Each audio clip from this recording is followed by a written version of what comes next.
आज एक कहानी मैं शुरू करता हूँ। कहानी इस प्रकार है, एक सियार की संबंधित कहानी है। किसके संबंधित कहानी है? सियार। सियार का अर्थ होता है कन्नड़ में नरी कहते हैं। सियार।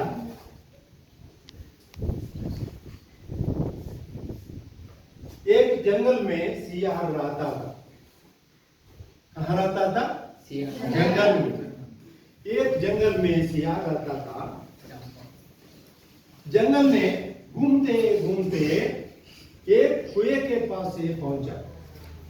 कुएं का होता है बाग। उसमें चलते समय सियार ने कुएं के नीचे गिर पड़ा। कहाँ गिर पड़ा? कुएं में। और ऊपर चढ़ने के लिए बहुत परिश्रम किया, परंतु सियार उठने के लिए नहीं आ गया। और नीचे सियार ने बहुत समय तक ये सोचा, क्या करेंगे, क्या करेंगे। और उसी रास्ते में और एक बकरा आ गया। बकरा खुली और नीचे पानी में खड़ा हुआ था सियार। सियार को देखकर बकरा ने कहा, नरियಣ್ಣ ಅಲ್ಲಿ ಯಾಕೆ ನಿಂತಿದ್ದೀಯ ನೀರಿನಲ್ಲಿ ಅಂತ ಪ್ರಶ್ನೆಯನ್ನು ಮಾಡಿದ। और सियार ने कहा, बकरा भाई बहुत मीठा है पानी, बहुत मीठा है, कितना ये स्वादिष्ट है, आओ जल्दी पीओ। इस तरह से कहा। और बकरा ने नहीं सोचा और सीधा कुएं के पास ही कूद पड़ा और इंतजार कर रहा था सियार ऊपर चढ़ने के लिए। नीचे गिरते ही बकरा के पीठ बनने में चढ़कर ये बाहर निकला। और बकरा को अपनी गलती को सोच रहा था। आ ಕುರಿಗೆ ತಾನು ಮಾಡಿದ ತಪ್ಪು ತನಗೆ ಅನಿಸಿತು। ಅವಾಗ ಹೇಳ್ತು ಆ ಕುರಿ, ನರಿಯಣ್ಣ ನನ್ನನ್ನು ಹೇಗಾದ್ರೂ ಮಾಡಿ ಬಚಾವ್ ಮಾಡು ಅಂತ। ಅವಾಗ ಆ ನರಿ ಹೇಳ್ತು, ನೀನು ಬಾವಿಗೆ ಬೀಳೋಕ್ಕಿಂತ ಮೊದಲು ಯೋಚನೆ ಮಾಡಿರುವಂತ ನೀನು ಮೂರ್ಖ, ಹಾಗಾಗಿ ನಿನ್ನಂತವರ ಬಗ್ಗೆ ನಾನು ಬಹಳ ಸಮಯದವರೆಗೆ ಕಾಯ್ತಾ ಇದ್ದೆ, ಸರಿಯಾದ ಸಮಯದಲ್ಲಿ ಬಂದು ನನ್ನ ಪ್ರಾಣವನ್ನು ಉಳಿಸಿದೆ। इस कहकर सियार ने जंगल की तरफ एक भाग गया। बच्चों, क्या कहानी से, इस कहानी से स्पष्ट होता है और अच्छा और बुरा गुण आपको एक चार्ट में आपको दिखाता हूं। यहां देखिए, ये चार्ट है। यहां देखिए, झूठ बोलना, सच बोलना, धोखा देना, ईमानदारी, बड़ों को आदर करना, बड़ों को अनादर करना, चोरी करना। यह अच्छा गुण और बुरा गुण होते हैं। इस कहानी में अच्छा और बुरा गुण दोनों हम देखते हैं। अब देखिए, अच्छा गुण कौन कौन सा है, बुरा गुण कौन कौन सा है। मनोज, झूठ बोलना अच्छा गुण है, बुरा गुण है? बुरा गुण। झूठ बोलना अच्छा, ठीक है। ಭವಾನಿ, सच बोलना सत्यवन्ನೇ ಹೇಳುವುದು अच्छा गुण है, बुरा गुण? अच्छा। झूठ बोलना, सुಳ್ಳು ಹೇಳುವುದು। और एक बताते हैं क्या? हाँ मनोज, बुरा गुण है बेटो। और धोखा देना पुष्पा, धोखा देना, ಮೋಸ ಮಾಡೋದು अच्छा गुण है बुरा गुण है? बुरा गुण है। ज्योति ईमानदारी प्रामाणिकते अच्छा गुण है, ठीक है। और उसी प्रकार बड़ों को आदर करना ಹಿರಿಯವರನ್ನ ಗೌರವದಿಂದ ಕಾಣತಕ್ಕಂಥದ್ದು ಸೂರ್ಯ अच्छा गुण है बुरा गुण है? अच्छा गुण है। और उसी प्रकार बेटो बड़ों को अनादर करना तिरस्कार करना बुरा गुण है, सही है। और उसी प्रकार चोरी करना कड़तना मारो नहीं बुरा गुण है। देखिए यहाँ अच्छा और बुरा गुण को हम इस चार्ट में देख सकते हैं। देखिए पढ़ो, अच्छा गुण है सच बोलना, ईमानदारी, बड़ों को आदर करना। और बुरा गुण मनोजा झूठ बोलना, चोरी करना, धोखा देना, बड़ों को अनादर करना। यहाँ इसमें गुण होते हैं। देखिए और एक फिर मैं बताना चाहता हूं, झूठ बोलना, ಸುಳ್ಳು ಹೇಳಿ ಅಂದ್ರೆ ಇಲ್ಲಿ ನರಿ ಏನ್ ಮಾಡ್ತು ಅಂತಂದ್ರೆ ಸುಳ್ಳನ್ನ ಹೇಳ್ತು ಅಲ್ವಾ? ಯಾರಿಗೆ ಸುಳ್ಳನ್ನ ಹೇಳ್ತು?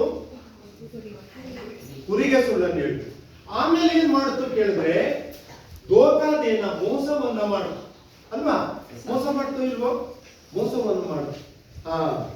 अच्छा इसके संबंधित धोखा देना और झूठ बोलना की संबंधित एक कहानी है। कहानी आज शुरू करेंगे। कहानी का नाम है मुंशी प्रेमचंद की रचित कहानी। और इस कहानी के शुरू करने से पहले मैं प्रश्न पूछने के लिए चाहता हूं, हमारे देश के प्रमुख राज्यों का नाम बताइए। ನಮ್ಮ ಭಾರತ ದೇಶದ ಕೆಲವು ರಾಜ್ಯಗಳ ಹೆಸರನ್ನು ಹೇಳ್ತೀರಾ? ಜೊತೆ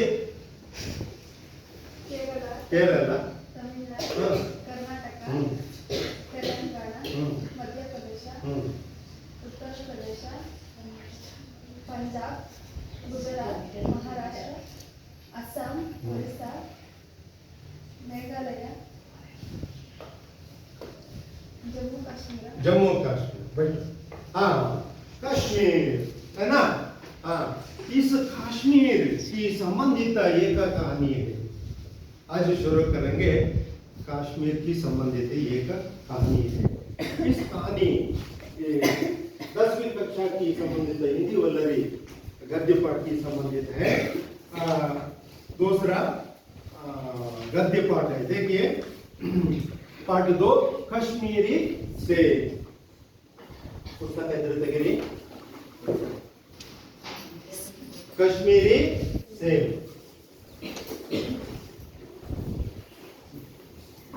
विषय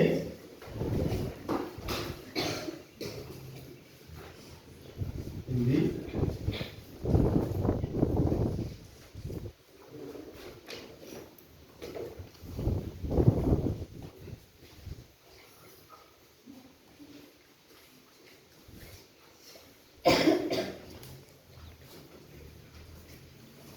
कश्मीरी से। इस कहानी के लेखक का नाम है प्रेमचंद।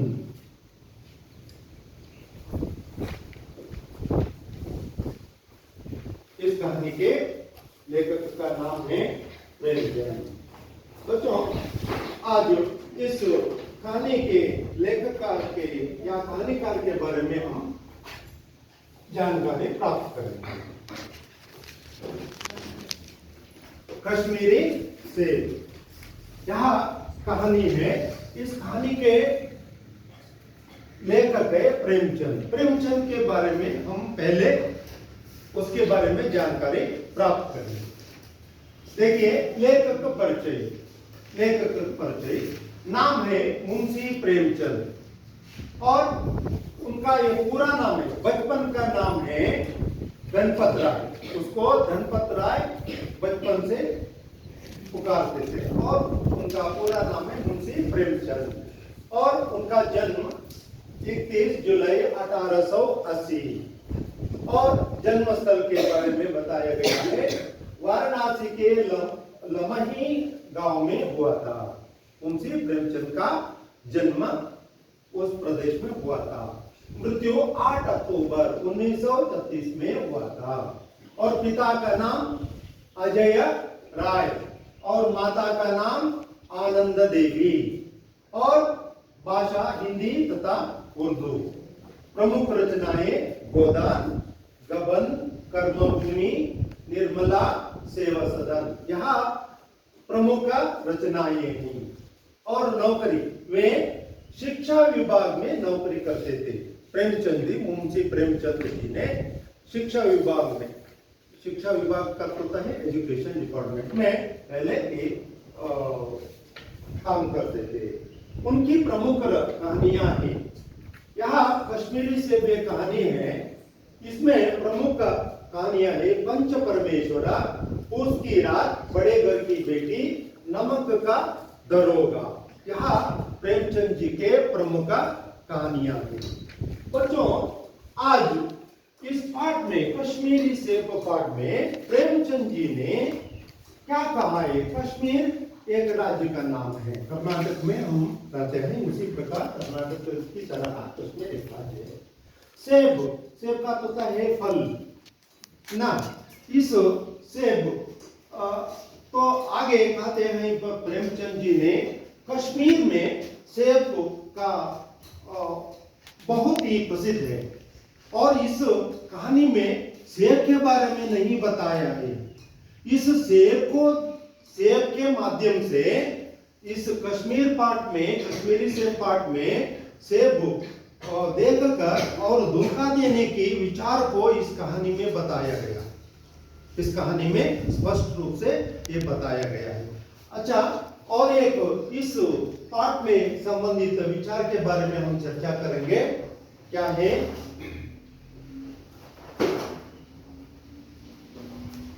इस कहानी में प्रमुख अंश है बच्चों, कश्मीरी सेब पाठ में संबंधित अवधि एक है। आज यहाँ इस सीखने का अंश को हम चर्चा करेंगे। लेखक का परिचय, लेखक मुंशी प्रेमचंद का ये जन्म कब हुआ, कहाँ हुआ, माता पिता कौन थे, उनके प्रमुख रचनाएं के बारे में हम चर्चा करेंगे। और दूसरा विषय है लेखक के मन में सेब की खाने की इच्छा, और बाजार में जाकर सेब को खाने की इच्छा हुआ है और कैसे, वही के बारे में हम चर्चा करेंगे। और फल सब्जियों के बारे में लेखक का विचार, बाजार में फल और सब्जियों को बेचने के लिए एक बार गया था। उस समय में लेखक उसके बारे में क्या कहता है, वही को हम चर्चा करेंगे। दुकानदार के साथ लेखक का व्यवहार और सब्जी या फल बेचने वालों के बीच कैसे ये व्यवहार किया है, वही के बारे में हम चर्चा करेंगे। अच्छा बच्चों, और एक कहानी के विचार को हम शुरू करेंगे। पुस्तक का इधर देखिए मुकले, देखिए, कल शाम को चौके में 2-4 जरूरी चीजें खरीदने गया था। मुंशी प्रेमचंद जी, मुंशी लेखक, कश्मीरी से पाठ के लेखक ने, देखिए, कल शाम को एक बार शाम सायंकाल चौके में 2-4 जरूरी चीजें खरीदने के लिए गया था। ಅವರಿಗೆ ಅವಶ್ಯಕವಾಗಿರತಕ್ಕಂತ ಒಂದು 2 ಮನೆಗೆ ಬೇಕಾಗಿರತಕ್ಕಂತ ವಸ್ತುಗಳನ್ನು ಖರೀದಿ ಮಾಡೋದಕ್ಕೆ ಅವರು ಎಲ್ಲಿ ಹೋದ್ರು ಅಂತಂದ್ರೆ ಪೇಟೆಗೆ ಹೋದ್ರು। इसमें देखिए चीज एक वचन, बहुवचन, चीज एक वचन है, चीजें बहुवचन। दो चार चीजें खरीदने के लिए बाजार को या शहर को ये गए थे। और खरीदने के लिए, खरीदना परचेज करने के लिए गए थे। उसे पंजाबी मेवा परोसो। देखिए मेवा परोस शब्दार्थ है। मेवा परोस का अर्थ क्या है? मेवा परोस, मेवा परोस का अर्थ होता है फल को बेचने वाला, फल को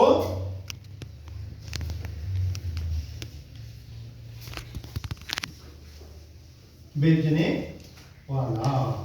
हन्नन्न मारुवव, पंजाबी प्रदेश में आए हुए एक दुकानदार थे, बहुत ही दुकान थे। उस दुकान से वहां फल बेच रहा था। ಅಲ್ಲಿ ಬಹಳಷ್ಟು ಹಣ್ಣಿನ ಅಂಗಡಿಗಳನ್ನ, ತರಕಾರಿ ಅಂಗಡಿಗಳನ್ನ ಇಟ್ಕೊಂಡಿದ್ರು. ಅಲ್ಲಿ ಏನ್ ಮಾಡಿದ್ರು ಕೇಳಿದ್ರೆ, ಅವರು ಆ ಹಣ್ಣನ್ನ ಖರೀದಿ ಮಾಡೋದಕ್ಕೆ ಏನ್ ಮಾಡಿದ್ರು ಕೇಳಿದ್ರೆ ಅಲ್ಲಿ ಹೋದ್ರು. ಅಲ್ಲಿ ಪಂಜಾಬಿ ಅನ್ನುವಂಥವನಲ್ಲಿ ಏನ್ ಮಾಡಿದ ಕೇಳಿದ್ರೆ ಹಣ್ಣನ್ನ ಮಾರುವವನ್ನ ಅಂಗಡಿ ಇಟ್ಕೊಂಡಿದ್ದ ಅಂತ ಹೇಳ್ತಿದ್ದಾರೆ. ಆಯ್ತಾ? दुकानदार रास्ते में पड़ते हैं और रास्ते या पक्कದಲ್ಲಿ आसपास में ये दुकान में बहुत ही ज्यादा फल और सब्जियों से भरा हुआ था ಅಂತ ಹೇಳ್ತಿದ್ದಾರೆ. ಅಕ್ಕಪಕ್ಕದಲ್ಲಿ ಹಣ್ಣುಗಳನ್ನ ಮಾರಾಟವನ್ನ ಮಾಡುವಂತಹ, ಹೀಗೆ ಹಣ್ಣುಗಳನ್ನ ಇಟ್ಟು ಮಾರಾಟ ಮಾಡ್ತಕ್ಕಂಥ ವ್ಯಕ್ತಿ ಅಲ್ಲಿ ಕಂಡು ಬಂದ್ರು ಅಂತ ಹೇಳ್ತಿದ್ದಾರೆ. और आगे देखिए, एक दुकान पर उस चौके में, ಆ ಒಂದು ಪ್ರದೇಶದಲ್ಲಿ ಒಂದು ಅಂಗಡಿಯವನು ಏನ್ ಮಾಡಿದ್ದಾನೆ ಕೇಳಿದ್ರೆ, रास्ते में दुकानदार ने बहुत ही अच्छे रंगदार कलरफुल और क्या है कलरफुल और गुलाबी रंग का सजे हुए नजर आए सेब। सजना यहाँ देखिए इस तरह से सजा हुआ, ಶೃಂಗರಿಸುವುದು ಅಂತ ಹೇಳ್ತಾರೆ. ಒಂದರ ಮೇಲೊಂದು ಇನ್ನೊಂದನ್ನ ಅವರು ಏನಪ್ಪಾ ಅಂತಂದ್ರೆ ಶೃಂಗರಿಸಿದ್ರು. यहाँ सेब है ना, यहाँ कश्मीरी सेब नहीं है, लोकल सेब है। यहाँ सेब को एक से ऊपर सजा हुआ था इस तरह से। यहाँ चित्रपट में देखिए इस तरह से एक से ऊपर एप्पल को या सेब को ऊपर रखा गया था. ಅಲ್ಲಿ ಒಂದರ ಮೇಲೊಂದರಂತೆ ಅವರು ಜೋಡಿಸಿಟ್ಟಿದ್ರು. ಅದನ್ನ ನೋಡಿದ್ರು ಲೇಖಕರು. ಅಂಗಡಿಯ ಪಕ್ಕದಲ್ಲಿ ಏನಾಗುತ್ತೆ ಕೇಳಿದ್ರೆ ಆ ರೀತಿ ಎಲ್ಲ ಜೋಡಿಸ್ಕೊಂಡಿದ್ರು. ಅದನ್ನ ನೋಡಿದ್ರು. और आगे क्या हुआ देखिए, सजा नजर आई. नजर का अर्थ होता है दृष्टि. क्या है? नजर.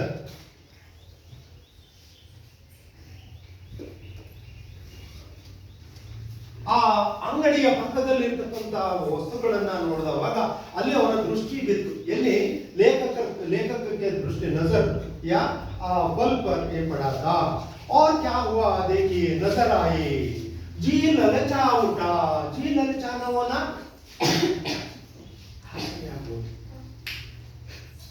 ಹೀಗಾಗುತ್ತಲ್ವಾ, ಆಸೆ ಆಗ್ತದೆ. लेखक जी को, प्रेमचंद जी को खरीदने के लिए जी ललचा उठा. ಅವರಿಗೆ ಆಸೆ ಆಯಿತು. ಆ ಹಣ್ಣುಗಳನ್ನ ಖರೀದಿ ಮಾಡ್ಕೊಂಡು ಒಯ್ಬೇಕು, ಆ ಹಣ್ಣುಗಳನ್ನ ನಾನು ಒಯ್ಬೇಕು ಅನ್ನುವಂತ ವಿಚಾರ ಅವರಲ್ಲಿ ಏನಾಯ್ತು ಕೇಳಿದ್ರು ಬಂತು. ललचा उठा. और आजकल शिक्षित समाज में ಇಂದು ಓದು ಬರಹ ಬರ್ತಕ್ಕಂಥ ಅಥವಾ ಶಿಕ್ಷಣವನ್ನ ಪಡೆದಿರ್ತಕ್ಕಂಥ ವ್ಯಕ್ತಿ कोई भी सब्जी या फल खरीदने के लिए बहुत सोचते हैं. ಬಹಳಷ್ಟು ಯೋಚನೆಯನ್ನ ಮಾಡ್ತಾರೆ. ಯಾವುದಾದ್ರೂ ವಸ್ತುಗಳನ್ನ ಖರೀದಿಯನ್ನ ಮಾಡಬೇಕಾದ್ರೆ बहुत ही सोचते हैं. क्या है? देखिए शिक्षित समझ, विटामिन और प्रोटीन के शब्द के विचार करने की प्रवृत्ति हो गई है. फल या सब्जी में विटामिन है या प्रोटीन है, वही विचार के बारे में ये चर्चा करते हैं. ಯಾವುದಾದ್ರೂ ಒಂದು ವಸ್ತುವನ್ನ ಖರೀದಿ ಮಾಡಬೇಕು ಅಂತಾದ್ರೆ ಅದರಲ್ಲಿ ವಿಟಾಮಿನ್ ಮತ್ತು ಪ್ರೋಟೀನ್ ಅನ್ನುವಂಥದ್ದು ಇದೆಯೇ, ಅದರಲ್ಲಿ ಅಂಶ ಇದೆಯೇ ಅನ್ನುವಂಥದ್ರ ಬಗ್ಗೆ ಯೋಚನೆ ಮಾಡಿ उसके बाद एक खरीदने के लिए व्यक्ति तैयार हो सकते हैं. यह विचार को प्रेमचंद जी ने बताया गया है. देखिए हाँ, आगे कहते हैं, टोमेटो को पहले कोई न पूछता था. टोमेटो, यहाँ टोमेटो है ना, पहले ಮೊದಲು ಇದನ್ನು ಯಾರು ಕೇಳ್ತಾ ಇರಲಿಲ್ಲ. ಟೊಮೆಟೊ ಹಣ್ಣನ್ನ ಮೊದಲು ಯಾರು ಕೇಳ್ತಾ ಇರಲಿಲ್ಲ. ಇಂದು ಏನಾಗಿದೆ ಅಂತ ಹೇಳ್ತಿದ್ದಾರೆ, टोमेटो पहले ना कोई भी ना पूछता था, अब टोमेटो भोजन का अंग बन गया है। आज इस रसोई में रसोई बनाने के लिए या सांभर को बनाने के लिए रुचि की दृष्टि से यह बहुत ही महत्वपूर्ण है। ಇವತ್ತು ನಾವು ಏನಾದರೂ ಅಡಿಗೆಯನ್ನ ಮಾಡ್ತೇವೆ ಅಂತಂದ್ರೆ ಟೊಮೊಟೊ ಇಲ್ಲದೆ ಅಡಿಗೆಯನ್ನ ಮಾಡೋದಕ್ಕೆ ಸಾಧ್ಯ ಇಲ್ಲ। ಟೊಮೊಟೊ ಭೋಜನ का आवश्यक अंग बन गया है। ಇಂದು ಟೊಮೊಟೊ ಅನ್ನುವಂಥದ್ದು ನಮಗೆ ಊಟಕ್ಕೆ ಬಹಳ ಅವಶ್ಯಕವಾಗಿರ್ತಕ್ಕಂಥ वस्तु आಗಿದೆ ಅಂತ ಹೇಳ್ತಿದ್ದಾರೆ। और आगे देखिए, गाजर भी पहले गरीबों की पेट भरने की चीज थी। गाजर कैरेट, पहले यह कैरेट को या गाजर को गरीब लोग ये खाते थे। ಮೊದಲು ಇದನ್ನು ಯಾರು ತಿಂತಾ ಇದ್ರು? ಬಡವರು, ಶ್ರೀಮಂತರು ಇದನ್ನ ಬೇರೆ ರೀತಿಯಿಂದ ಉಪಯೋಗಿಸ್ತಾ ಇದ್ರು। यहाँ प्रेमचंद जी ने अपने कहानी में बताया गया है, देखिए गाजर को पहले गरीबों की पेट भरने की चीज थी। पेट ಹೊಟ್ಟೆಯನ್ನು ತುಂಬುವ ವಸ್ತು ಅಂತ ಹೇಳಿ ಅದನ್ನು ಬಳಕೆಯನ್ನ ಮಾಡ್ತಾ ಇದ್ರು। गाजर को पेट भरने की चीज मानते थे। ಮೊದಲು ಇದನ್ನ ಹೊಟ್ಟೆ ತುಂಬುವ ವಸ್ತು ಅಂತ ಹೇಳಿ ಮಾಡಿದ್ರು, ಕೇಳಿದ್ರೆ ತಿಳ್ಕೊಳ್ತಾ ಇದ್ರು। आगे आगे कहते हैं आपको उसका ये चीज बता, अमीर लोग, अमीर ಶ್ರೀಮಂತ ಜನರು ಏನ್ ಮಾಡಿದ್ರು ಕೇಳಿದ್ರೆ ಇದನ್ನ हलवा भी खाते थे। पता चला कि उसके पेट भरने की चीज थी। अमीर लोग उसका हलवा भी खाते थे। ಇದನ್ನ ಹಲ್ವಾ ಮಾಡ್ಕೊಂಡು ತಿಂತಿದ್ರು। ಏನಂತ ತಿಂತಿದ್ರಂತೆ? हलवा बनाकर ये खाते थे। अमीर लोग, गरीब लोग यहाँ पेट भरने की चीज मानते थे। अमीर लोग यहाँ हलवा बनाकर यहाँ खाने के लिए प्रारंभ करते थे। यहाँ विचार को प्रेमचंद जी ने बताया गया है। आगे बताते हैं, देखिए सेब बहुत ही मिलने लगा और इसलिए गाजर को भी मेजों पर स्थान मिलने लगा। इस कारण से ಈ ಕಾರಣದಿಂದ ಇದಕ್ಕೆ ಬಹಳ ಮಹತ್ವಪೂರ್ಣವಾಗಿರತಕ್ಕಂತ ಸ್ಥಾನ ಬಂತು। ಅಂದ್ರೆ ಇದರಲ್ಲಿ ವಿಟಮಿನ್ ಮತ್ತು ಪ್ರೋಟೀನ್ ಇರೋದ್ರಿಂದ, विटामिन और प्रोटीन के कारण यह गाजर को बहुत ही ऊंचा स्थान मिल गया है। ಇದಕ್ಕೆ ಈ ಒಂದು ಕಾರಣದಿಂದ ಇದಕ್ಕೆ ಅದು ಮಹತ್ವಪೂರ್ಣವಾಗಿರತಕ್ಕಂತ ಸ್ಥಾನ ಏನಾಯಿತು ಕೇಳಿದ್ರೆ ಸಿಕ್ತು ಅಂತ ಹೇಳ್ತಿದ್ದಾರೆ।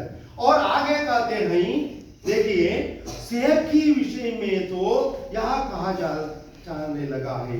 सेबिನ ಬಗ್ಗೆ ಹೇಳೋದಾದ್ರೆ प्रेमचंद जी ने यहाँ सेब के बारे में बताया है। सेब के बारे में प्रेमचंद जी ने कहा गया है, क्या कहते हैं, देखिए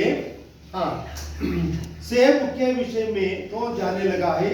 एक सेब रोज खाइए तो ದಿನಾಲೂ ಒಂದು ಹಣ್ಣನ್ನ ನೀವು ತಿಂದಿದ್ದೆ ಆದರೆ, हर रोज एक सेब खाने से क्या है, आपको डॉक्टरों की जरूरत न रहेगी। ನೀವು डॉक्टर हत्र ಹೋಗುವಂತ ಅವಶ್ಯಕತೆ ಇಲ್ಲ। इसका मतलब क्या है, इसमें प्रोटीन और विटामिन का अंश ज्यादा होता है। ಅಂದ್ರೆ ದಿನಾಲೂ ಒಂದು ಹಣ್ಣನ್ನು ತಿನ್ನೋದ್ರಿಂದ ನಾವು ಡಾಕ್ಟರ್ ಹತ್ರ ಹೋಗುವಂತ ಅವಶ್ಯಕತೆ ಇಲ್ಲ। ಅಂದ್ರೆ ನಮ್ಮ ಆರೋಗ್ಯ ಏನಾಗಿರ್ತದೆ ಕೇಳಿದ್ರೆ ತುಂಬಾ ಅತ್ಯುತ್ತಮವಾಗಿರ್ತದೆ। ಹಾಗಾಗಿ ಈ ಹಣ್ಣನ್ನ ತಿನ್ನೋದು ಬಹಳ ಒಳ್ಳೆಯದು ಅಂತಕ್ಕಂಥ ವಿಚಾರಗಳನ್ನು ಅವರು ಹೇಳಿದ್ರು। ಆದ್ರೆ और आगे कहते हैं, जरूरत नहीं रहेगी डॉक्टर बचने के लिए नीम कोड़ी तक खाने की तैयार हो सकते हैं। ನಾವು ಡಾಕ್ಟರ್ ಇಂದ ಉಳ್ಕೊಬೇಕು ಅಂತಂದ್ರೆ नीम कोड़ी का क्या होता है, यहाँ ಬೇವಿನ नीम कोड़ी ಅಂತಂದ್ರೆ ಬೇವಿನ ಹಣ್ಣು, ಬೀಜ ಅಂತ ನೀವು ಹಣ್ಣನ್ನ ಇದನ್ನ ಏನ್ ಮಾಡ್ತಾರೆ ಕೇಳಿದ್ರೆ, ನಾವು ಆರೋಗ್ಯಕರವಾಗಿರ್ಬೇಕು ಅಂತಂದ್ರೆ ಇದನ್ನು ಕೂಡ ತಿಂದ್ರೆ ಏನಾಗ್ತದೆ ಕೇಳಿದ್ರೆ ನಾವು ಡಾಕ್ಟರ್ ಹತ್ರ ಹೋಗುವಂತ ಅವಶ್ಯಕತೆ ಇಲ್ಲ। डॉक्टर से बचने के लिए नीम कोड़ी खाने के लिए लोग ये तैयार हो सकते हैं। ಇದನ್ನ ನಾವು ಆರೋಗ್ಯಕರವಾಗಿರ್ಬೇಕು ಅಂತಂದ್ರೆ ಇದನ್ನು ಕೂಡ ತಿನ್ನೋದಕ್ಕೆ ಜನ ತಯಾರಿರ್ತಾರೆ ಅಂತಕ್ಕಂಥದ್ದು। ಇದು ಏನಾಗಿದೆ ಕೇಳಿದ್ರೆ ಆರೋಗ್ಯಕರವಾಗಿರ್ಬೇಕು ಅಂತಂದ್ರೆ ನಾವು ಈ ತರದಲ್ಲಿ ಎಲ್ಲಾ ತರದ ಒಂದು ವಸ್ತುಗಳನ್ನ ನಾವು ಬಳಕೆಯನ್ನ ಮಾಡ್ತೇವೆ ಅನ್ನುವಂಥದ್ದು ಅವರ ತಮ್ಮ ಧ್ವನಿಯಲ್ಲಿ ಹೇಳುವುದಕ್ಕೆ ಮುಂದಾಗ್ತಾ ಇದ್ದಾರೆ. और आगे देखिए, सेब तो रस और स्वाद में अगर आम से बढ़कर नहीं है. ಸೇಬಿನ ಬಗ್ಗೆ ಹೇಳಬೇಕು ಅಂತಾದ್ರೆ, ಈ ಸೇಬಿನ ಬಗ್ಗೆ ಅವರು ಹೇಳಬೇಕು ಅಂತಾದ್ರೆ, ಈ ಸೇಬು यहाँ आम तो इस तरह से खाने की दृष्टि से सेब तो रस और स्वाद में, रस रुचि, स्वाद रुचिಯಲ್ಲಿ ಅದು ಏನಪ್ಪಾ ಅಂತಂದ್ರೆ ಆಮ್ ಸೆ ಬಡ್ಕರ್ नहीं है. ಆಮ್ ಅಂತಂದ್ರೆ ನಿಮ್ಗೆ ಗೊತ್ತಿದೆ ಅಲ್ವಾ, ಮಾವಿನ ಹಣ್ಣು, ಇದಕ್ಕಿಂತ ಇದು ಕಡಿಮೆ ಇಲ್ಲ. देवता का फल खाते हैं, आमको देवता का फल ही खाते हैं. ಇದಕ್ಕಿಂತನೂ ಕೂಡ ಇದು ಕಡಿಮೆ ಇಲ್ಲ. ಅಂದ್ರೆ ಇಲ್ಲಿ ಏನಾಗಿದೆ ಕೇಳಿದ್ರೆ ಇದರಲ್ಲಿ ಎಲ್ಲಾ ತರದ ಗುಣಗಳನ್ನ ನಾವು ಕಾಣ್ತೇವೆ ಅಂತ ಹೇಳಿದ್ರು. ಸೇಬಿನಲ್ಲಿ ಎಲ್ಲಾ ತರದ ಗುಣಗಳನ್ನ ನಾವು ಕಾಣ್ತೇವೆ. ಇದು ಮಾವಿನ ಹಣ್ಣಿಗಿಂತನೂ ಕೂಡ ಅದು ಕಡಿಮೆ ಇಲ್ಲ. और आगे कहते हैं बढ़कर नहीं है और घटकर भी नहीं. ಕಡಿಮೆನೂ ಇಲ್ಲ, ಹೆಚ್ಚಿಗೆ ಇಲ್ಲ. ಅಂದ್ರೆ ಮಾವಿನ ಹಣ್ಣಿಗೆ ಸಮಾನವಾಗಿರ್ತಕ್ಕಂಥದ್ದು ಯಾವುದು? सेब. सेब इस तरह से समाज की दृष्टि में है, यह विचार को बताया गया है. सेब को यह स्थान मिल चुका है, इस कारण से विटामिन और प्रोटीन के उसमें मिलने के कारण यह सेब ऊंचा स्थान में ये मिल गया है. अब यह केवल स्वाद की चीज नहीं है, यह सेब स्वाद ಅದು ರುಚಿಯ ದೃಷ್ಟಿಯಿಂದ ಮಾತ್ರ ಇದಕ್ಕೆ ಸ್ಥಾನ ಸಿಗಲಿಲ್ಲ. ವಿಟಾಮಿನ್ और प्रोटीन के अंश रहने के कारण, ಅದರಲ್ಲಿ ವಿಟಾಮಿನ್ ಮತ್ತು ಪ್ರೋಟೀನ್ ಅನ್ನುವಂತ ಅಂಶ ಇರೋದ್ರಿಂದ ಇದಕ್ಕೆ ಏನಾಗಿದೆ ಕೇಳಿದ್ರೆ ಅದು ಆ ಒಂದು ಸ್ಥಾನ ಅನ್ನುವಂಥದ್ದು ಸಿಕ್ಕಿದೆ ಅಂತ ಹೇಳ್ತಿದ್ದಾರೆ. हमने दुकानदार के मोल भाव किया. लेखक जी ने, प्रेमचंद जी ने यहाँ दुकानदार से मोल भाव का अर्थ होता है प्राइस, ಬೆಲೆಯನ್ನು ಅವರು ವಿಚಾರ ಮಾಡಿದ್ರು. ಹಾಗೆ ಏನು ಅನ್ನುವಂಥದ್ರ ಬಗ್ಗೆ ವಿಚಾರವನ್ನು ಮಾಡಿದ್ರು. और मोल भाव किया और आधा सेर मांगे. ಆಮೇಲೆ ಏನ್ ಮಾಡಿದ್ರು ಕೇಳಿದ್ರೆ ಒಂದು ಅರ್ಧ ಸೇರು ಹಣ್ಣುಗಳನ್ನ ಕೊಡು ಅನ್ನುವಂಥ ವಿಚಾರಗಳನ್ನ ಅವರು ಹೇಳಿದ್ರು. इस तरह से प्रेमचंद जी हमको यहाँ ज्ञात होता है बच्चों, फल और सब्जियों के बारे में दूसरा अंश है. फल और सब्जियों के बारे में, लेखक के विचार के बारे में अब तक हम यहाँ जानकारी प्राप्त किए गए हैं. ನಾವು ಇಲ್ಲಿಯವರೆಗೆ ಏನ್ ಮಾಡಿದ್ರು ಕೇಳಿದ್ರೆ ಹಣ್ಣು ಮತ್ತು ತರಕಾರಿಯ ಬಗ್ಗೆ ಅವರು ಸಂಪೂರ್ಣವಾಗಿರ್ತಕ್ಕಂಥ ಮಾಹಿತಿಯನ್ನ ಏನ್ ಮಾಡಿದ್ರು ಕೇಳಿದ್ರೆ ಅವರು ಹೇಳಿದ್ದಾರೆ. ಅದನ್ನ ನಾವು ಅರ್ಥವನ್ನ ಮಾಡ್ಕೊಂಡಿರುವಂತಕ್ಕಂಥದ್ದು. और आगे कहते हैं दुकानदार के साथ लेखक का व्यवहार. ಇಷ್ಟೆಲ್ಲ ಕೇಳಿದ ಮೇಲೆ, ಇಷ್ಟೆಲ್ಲ ವಿಚಾರಗಳನ್ನ ಕೇಳಿದ ಮೇಲೆ ಆ ಲೇಖಕರು ಆ ಅಂಗಡಿಕಾರನಲ್ಲಿ ಯಾವ ತರದಲ್ಲಿ ವ್ಯವಹಾರವನ್ನ ಮಾಡಿದ್ರು ಅನ್ನುವಂಥದ್ರ ಬಗ್ಗೆ ಇಲ್ಲಿ ಮುಂದೆ ಹೇಳ್ತಿದ್ದಾರೆ. दुकानदार ने कहा, मैं वो परोस. सेब को बेचने वालों ने कहा, बाबूजी स्वामी बड़े मजेदार सेब आए हैं, बड़ा ಒಳ್ಳೆಯ ಹಣ್ಣುಗಳು ಬಂದಿದ್ದಾವೆ. क्या है? सेब आए हैं, यहाँ खास एक कश्मीर के हैं, स्पेशल, यहाँ ವಿಶೇಷ ರೂಪದಲ್ಲಿ ಅವು ಕಾಶ್ಮೀರದಿಂದ ಬಂದಿದ್ದಾವೆ. ಹಾಗಾಗಿ ಆ ಹಣ್ಣನ್ನ ಕಾಶ್ಮೀರಿ ಹಣ್ಣು ಇದ್ದಾವೆ, ಅವುಗಳನ್ನ ತಗೊಂಡೋಗಿ ಅಂತಿದ್ರು.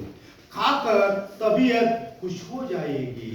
ಕಾಕರ್ ತಿಂದ್ಬಿಟ್ಟು ನೀವು ಖುಷಿಯಾಗಿರ್ಬೋದು, ಬಹಳ ನೆಮ್ಮದಿಯಿಂದ ಇರ್ಬೋದು, ಹಾಗಾಗಿ ಹಣ್ಣನ್ನ ಖರೀದಿ ಮಾಡಿ ಅಂತ ಹೇಳಿದ್ರು.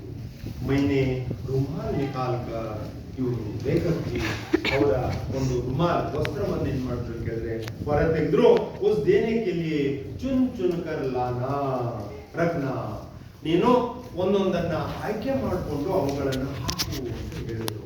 ಹೀಗೆ ಈ ರೀತಿಯಾಗಿ और इसके दुकानदार के साथ लेखक का व्यवहार के बारे में लेखक जी ने व्यक्त किया गया है. आगे बताया है. देखिए, दुकानदार ने मेवो परोस, सेब को बेचने वाला मेवो परोस ने तराजू उठाई. तराजू तराजू तराजू का क्या है? तक्कड़ी.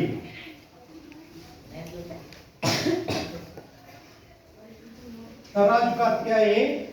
ತಕ್ಕಡಿ ತಕ್ಕಡಿಯನ್ನು ಅವ್ರು ಏನ್ ಮಾಡಿದ್ರು ಕೇಳಿದ್ರೆ ಉಟಾಯಿ ತೋಲ್ನೇಕ ಯಂತ್ರ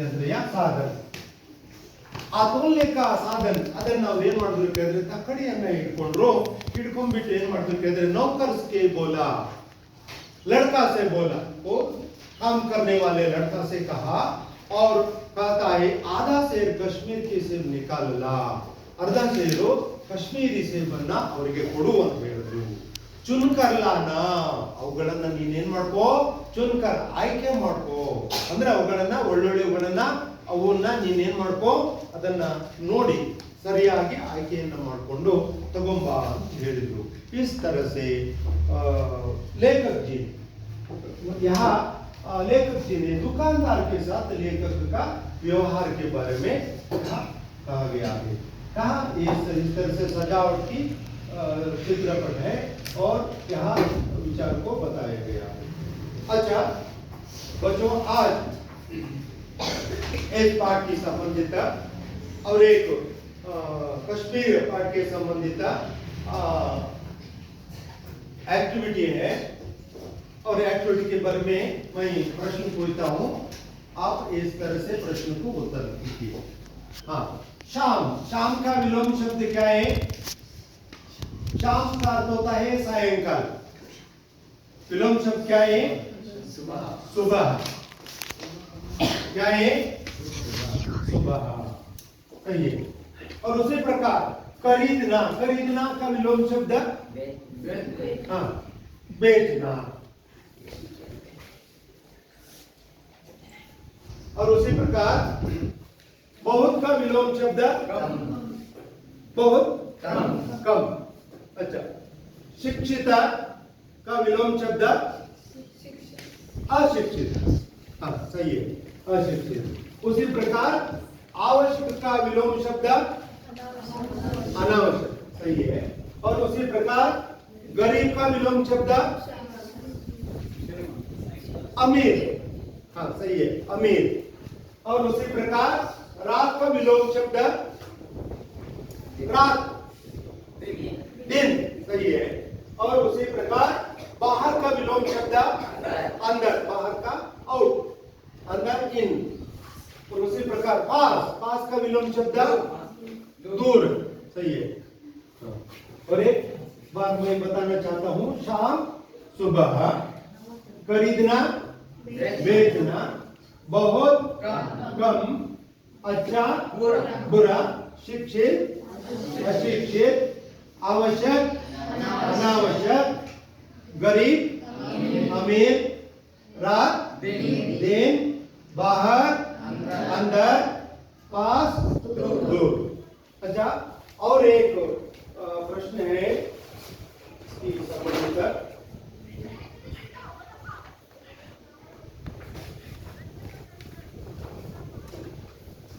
प्रश्न है पहला प्रश्न है